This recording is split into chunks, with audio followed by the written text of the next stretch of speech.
Welcome to the Tech Egg. Don't get scrambled. Enjoy the video. You start by signing into your Apple ID on the device you use for games. Verify the password and complete two-factor authentication so purchases and downloads proceed without interruption. Next, add or confirm a payment method and redeem any gift codes to fund in-app purchases.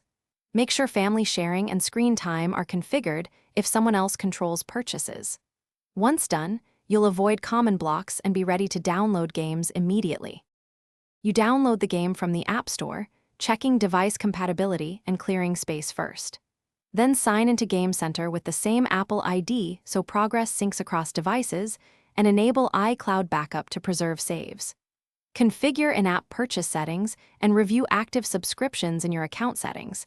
This prevents unexpected charges. Once done, restore purchases inside the game if you've reinstalled, and make sure auto-updates are enabled so you always have the latest version. You finish by confirming recent purchases, checking receipts, and verifying subscription statuses in your Apple ID account page.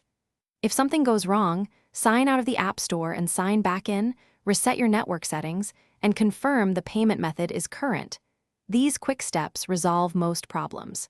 If the issue persists, update iOS and try reinstalling the game, and then contact Apple support or the game developer with receipts and screenshots so they can diagnose the issue for you.